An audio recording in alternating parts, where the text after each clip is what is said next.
everyone at home. It's a host, that's Tara Foster, and with my wife, the wife of my youth, Usisindutu.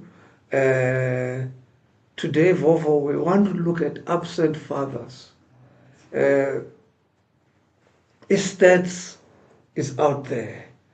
The impact of absent fatherhood on children growing up for whatever reason that the father is not there.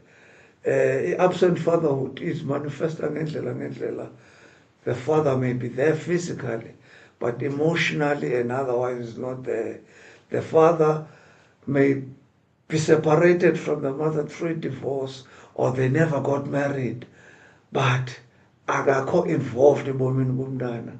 The father, the other end, is involved, though he is not bringing the material support, but the importance of a present father ebomini bomntana, we cannot overemphasize it, because research is clear.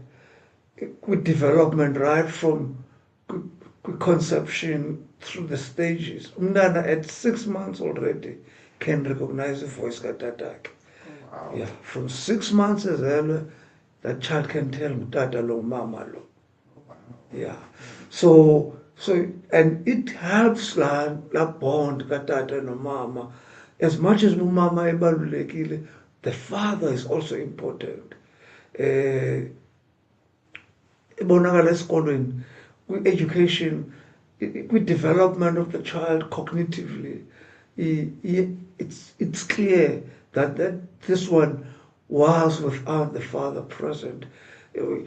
Teachers will tell you how troublesome these kids are, and it's not because they want to be troublesome. It's because of the situation that they find themselves in. There's no stimulation, there's no leadership, there's no affirmation.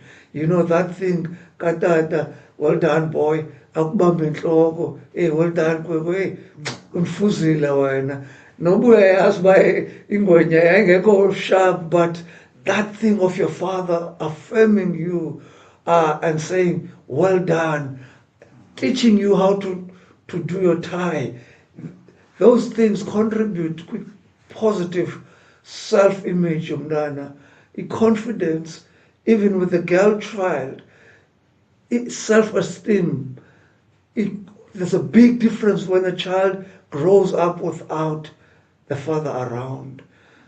The girl child grows up wanting affirmation, wants to be told that you look beautiful, wow, look at your dress.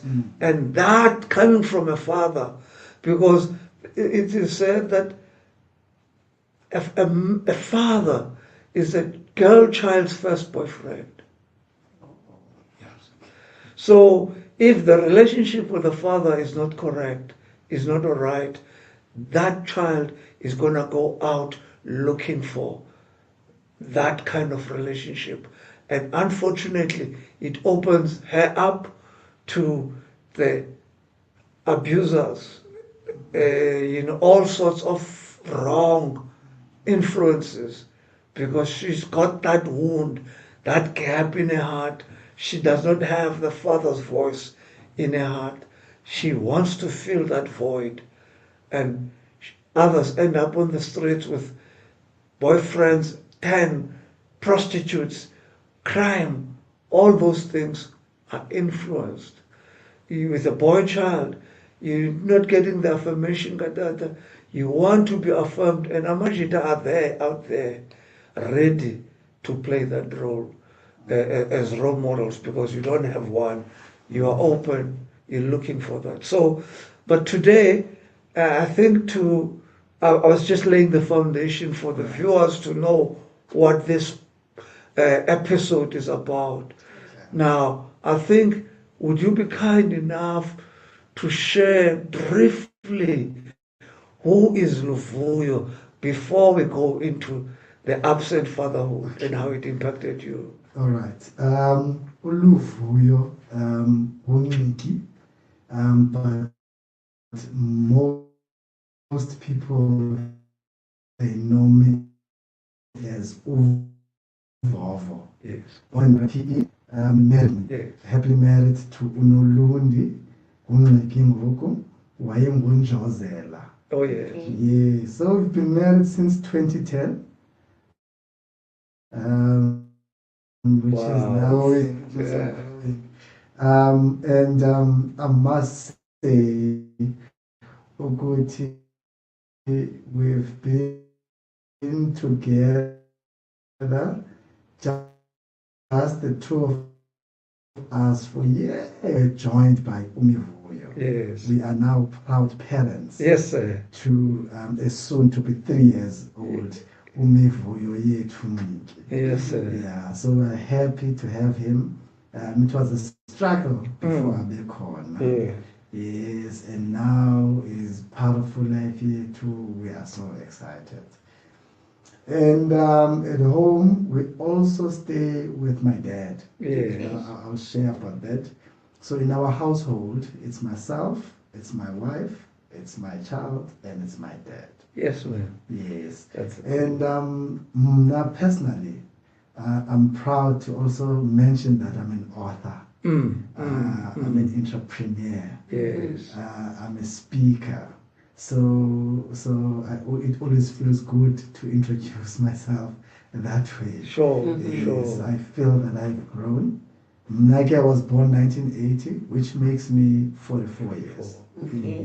Yes. Well, the funny part is the people that I used to see in their 40s as old people, Ngoku, I am that old person. So when I go to a high school, they say data. And I'm like, Yeah, protester. Yes, no.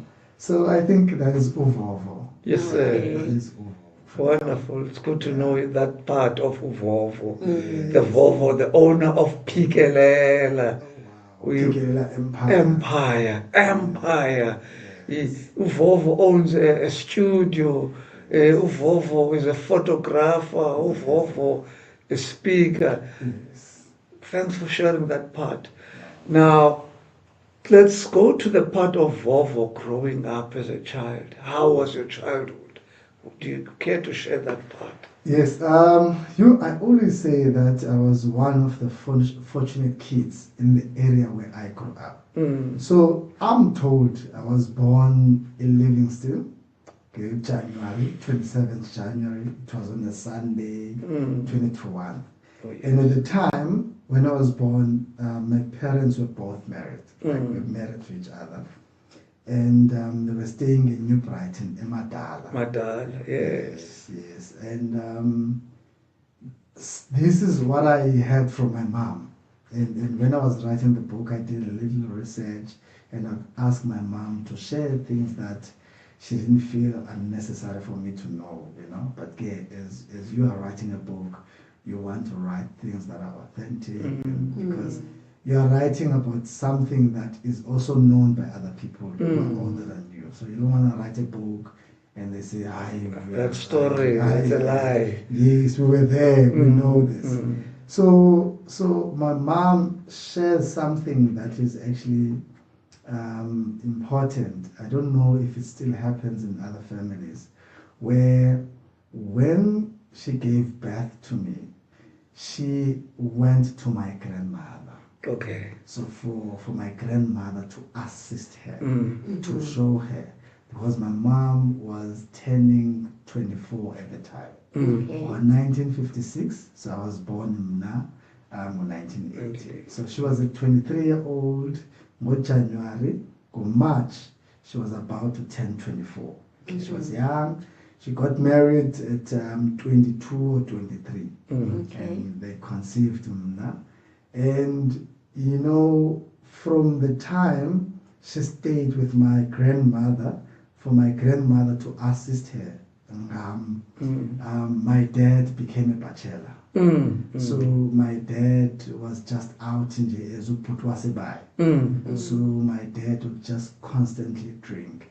She'd have friends over, sleep late, and lost jobs and so on. So when my mom went back to their house in Madala, which they owned, my dad was already was drinking, and it was a behavior that was new to my mom. Because my mom was brought up by Amapustile.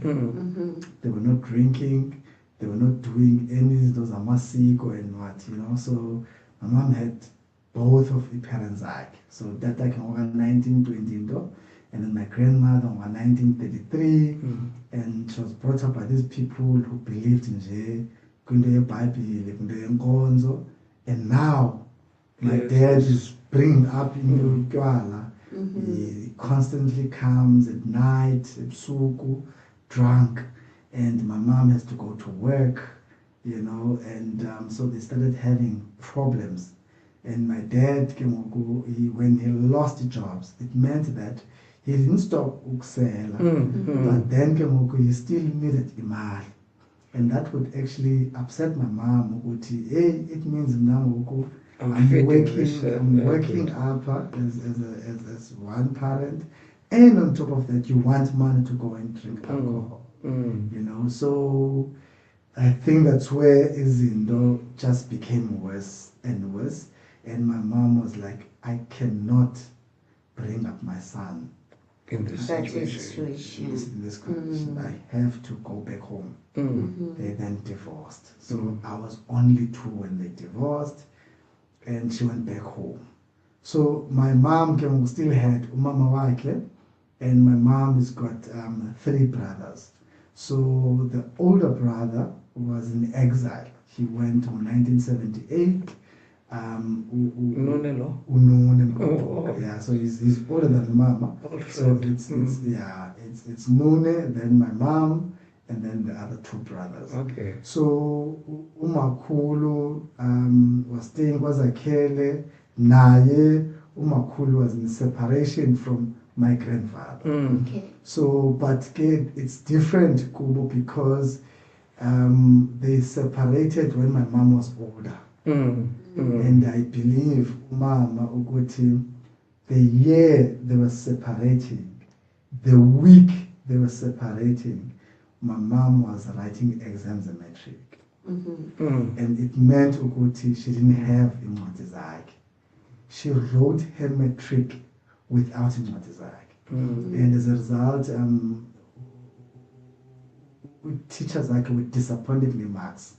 She passed. But she didn't pass with the way the teachers had expectations and knowing it. And now Mama, 56, but it gets 52 because she was young.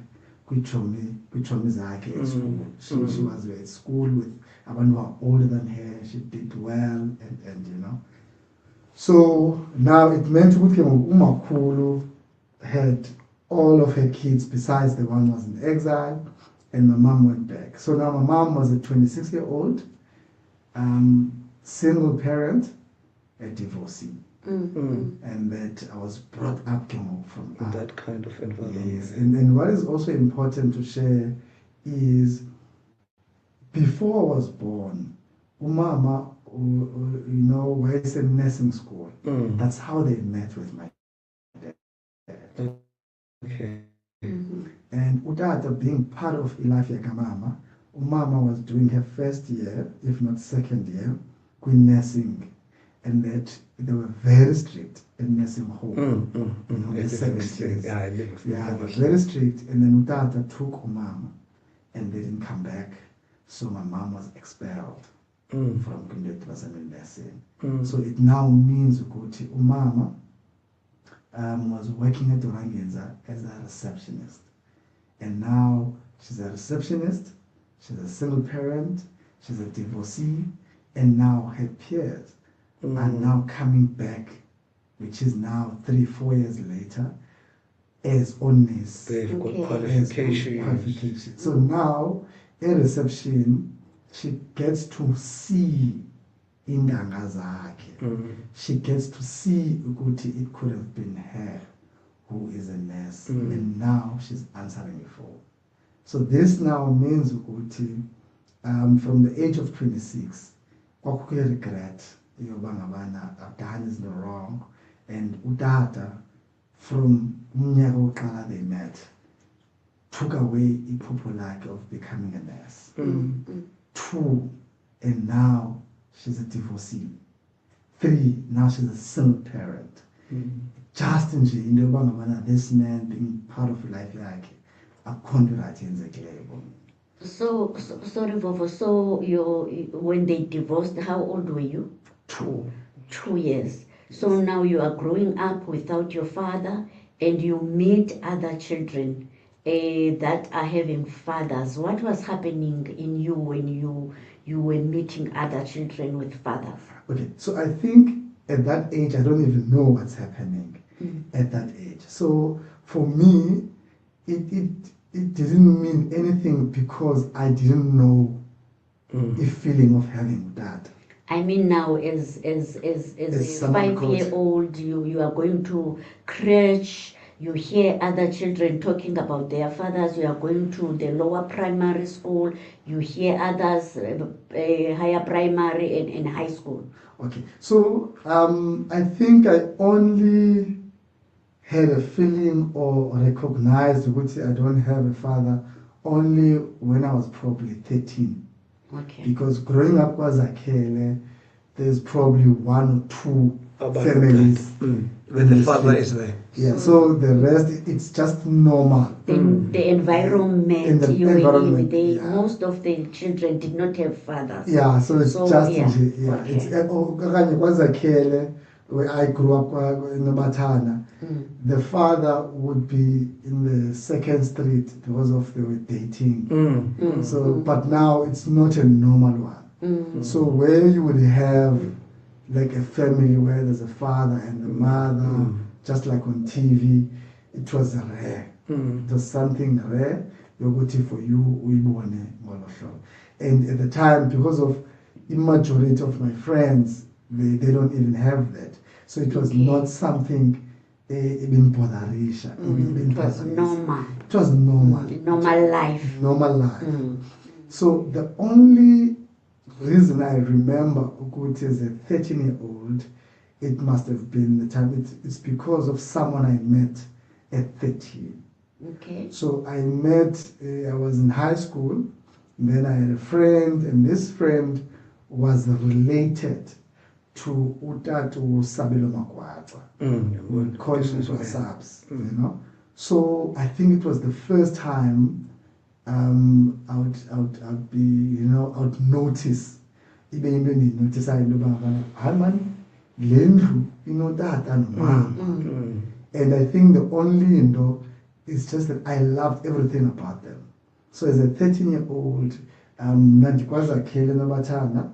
then just a kilometer or 2 away from home, where Inyo Blood starts, which is Isopas. That's where they had their house. So Payana Uprasabs was a businessman. He had a supermarket, dry clean, and then he was driving fancy cars. There was a mother and a father, and then there were 3 kids, plus this friend who's a relative. I think the friend was more related to the mother. So I think the mother, Mrs. Nolenguni, or Mama Nolenguni, a relative yake, or his sibling yake, mama to a friend Loba. Okay. So there were 4 kids in the house, and Ngoko, wow, hey, I love everything. And I remember I mentioned these things every day. I would talk about the Prasabs. But his shoes, his belt, you know, kolonyake. I was just everything about the Prasabs. It was just life. They're exposed to mama, tata, and Molshobo. It's not a family as a TV. He's driving a Mercedes Benz. You know, just young kids don't Prasabs. I damtana. So he became your role model. Became a role model. Everything I am from born. From Mumfa.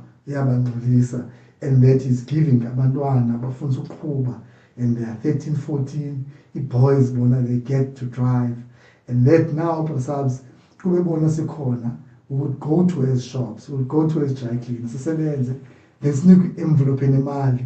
Wow, ndinemali, ndinikwe imali, ndipeyile, you know. So eyona was seeing them December or nini, where they go on holiday, like in the movies. Perhaps would take a flight with the whole family. It's the early 90s. They are flying to a holiday. They plane. They're going to Lost City. They're going to Ndondon, and they come back. They've got pictures. I'm like, yo, the family. I equal in the car. Then they bawela ke umuntu bangabana yo, if I had a dad, 10, uprasabs, you know, uprasabs this. I think that's the time when, from a black family, not now from TV, Bill Cosby, but someone I can talk to, someone in Mbonai, where I can get there and book it into their furniture, like it was just everything about the Prasabs. So you get to know there is another life, not this one that I'm exposed to. Yes. So there was no inanzika ukuthetha like utata wayengenzi inzame to ubana nibonane, or you come and visit and all that. Okay, so from when I was young, if family wrote Tata comes from a wealthy family. So from Grahamstown, they own a funeral parlor, they own supermarkets, they own properties, and it was a business that was there for decades. So when I was young, even though my parents were divorced, but I would go on holiday to a Grahamstown. It's a street. A D. Street. So I'd go there and see my other cousins, so I'd get to see. So I knew the Ngxikis, and I was the only one who kept. Mama, what she did was she only changed her surname back to Mgoto, but she left as Luvuyo. So I knew if you made one. So I knew we cousins, so I would go Paya. And then as I grew older, my dad would come once in a while. But throughout those years... We're now here in PA. Kwazakhe. Yes, Kwazakhe. Okay. Yeah, otherwise, when you go home in Grahamstown, where was your dad? No, sometimes it'd be there, sometimes not. So I was young. But one December, my grandfather had a lot of kids. So one December, everyone came. So it was just fun to have one kid. So my mom would make sure that I go. Okay. My mom would always make sure that I go. And I see and know that now through the images. So through the photos, when I look at the photos, okay, I was 4. I was probably 6 here. I was 7 here. I know that now from the images, and then I've got memories, you know, and then the older aunts who are siblings to my dad, now because of I'm in touch with them and I talk now, they've always known so I'm no stranger to the Ngxiki family. So they've always known that.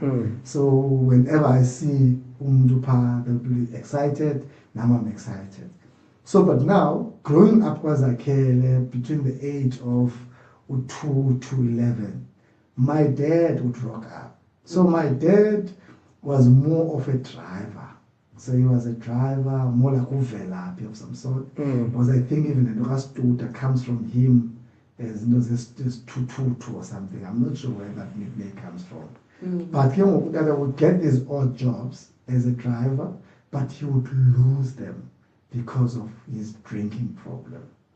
But now whenever I would see him, he was drunk, and I don't have a memory of my dad sober.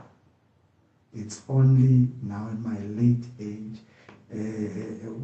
he gets to be sober. So whenever he would come, whenever I would see him somewhere, he was just in Jehutata that is drunk. That is what I remember. And few instances where the jobs that he would have. I just remember going with him, KwaZakhele, Etimaga, and he was arrested for Gungola, a shop. And then I had to wheel back by my taxi without that banji. So for 5 hours or whatever at the station. Okay, now you are at tertiary, Bob, and you've got a role model, Engu Brasabs, but Brasabs does not stay with you, and your father does not stay with you, and Utata Usolokumbona somehow you did not have a role model in terms of how to handle a female person. Now you are dating, and now you've got to get married. What was happening now in your world in terms of that? Okay, so it's important to also mention that growing up as a kid, you are exposed to criminals, you are exposed to people who are abusers. So it's only normal, because I remember Ekaya, it was one of those houses where we had electricity, we had TV, we also had a telephone. So it meant that the whole street would come to watch TV, they would come to call for an ambulance, to call for a police. So I was exposed to people who are coming in because of they beat someone is bleeding, someone stabbed someone, they must take them to a spell. And now as I came on a Friday, the weekend, the festive, that's all we see as kids. So for me, I'm exposed to that, and that is what I understand, you know.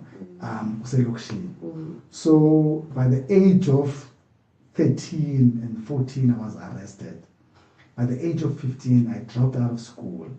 And then when I got to 20, I was then sentenced to 11 years in prison. So when I came back from prison, Ubra Sabs was disappointed. He heard of now that I went to prison, so he was disappointed that I did Londo. So he was upset, you know. So this is now the person that, you know, they're looking up to. Who's disappointed. That's one. I was lucky when I came out, I met someone who became my mentor. All right. It was Luando Bantom. Okay. So who put Luando Bantom? Umamulu Zipho. Umamulu Zipho. She was the chairperson board. Chairperson Kwi board. Okay. And then when she looked at my file in prison, she saw because of the things that I've done in prison. I studied in prison, I wrote my matric in prison, I did certain things, and the time when I saw a parole board, I was already studying with UNISA. What motivated you to study in prison? I mean, what motivated you've got this background, you were exposed to this, but somehow you found motivation for you to develop yourself, to improve your... So it was more of people who came in and out of prison, and then I saw people having scars, people dying in prison, and Yona as my then girlfriend broke up with me, and I wanted to hurt her by becoming successful. Right. So it started with me trying to get back at my ex-girlfriend for becoming successful. Then after a while, I was like, I'm enjoying Upfunda, because when I was studying, Evo kept nothing a lot. And then it meant now I'd read more books. Now I was exposed to information because of I'm reading, and I wanted to become better. That's how I changed life. So Ubudlwando Bantom, when you are out of prison, became the father figure, and then he was your mentor. So that's where now you learned manhood.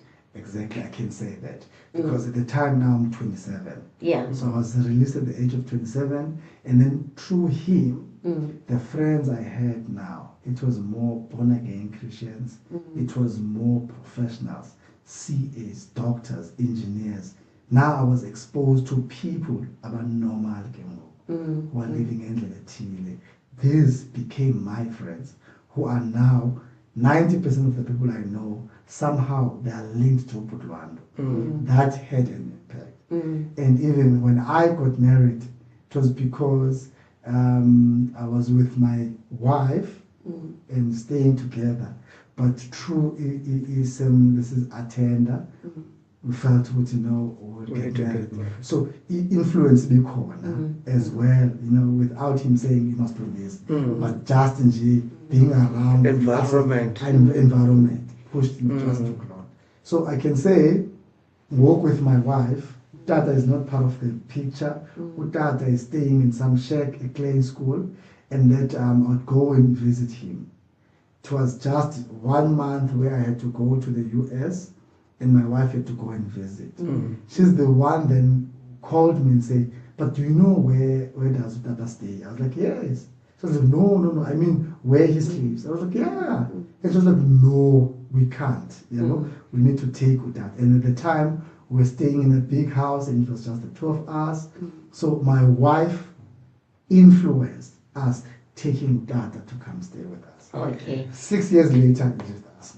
Okay. Time is our enemy. But there's one thing that I have picked up from this Ngxoko yethu, that you had an environment that gave you false normalcy about a family situation. That it's normal to grow without a father, and that was your environment.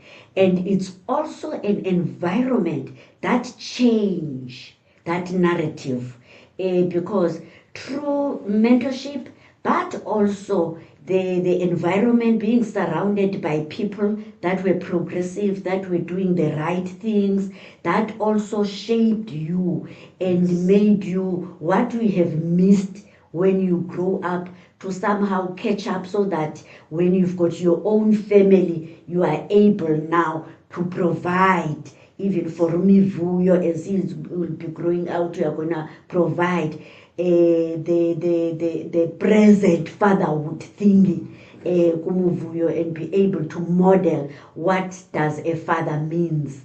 In a family, how to be a father, how to be a man, how to treat your family and all that. Oh, it was wonderful. It was nice. Yeah, well, Masikubulele man, for thanks for coming around, for sharing this part of your life with us. It's a big story. It's not the end. This is just the beginning of a relationship between healing families and yourself and your family. Thank you very much. Viewers, this is it. Very happy. It was good to be with you. But our next topic is definitely has got to be healing from the wounds. All right. Yes, because we've explored the wounds of absent fathers, but we can perhaps even add a female, also how she was impacted by an absent father, so that when we deal with healing, it's a comprehensive session which we will have with Usisindutu. But for now, it was good to be with you. Thank you very much. And Thank you.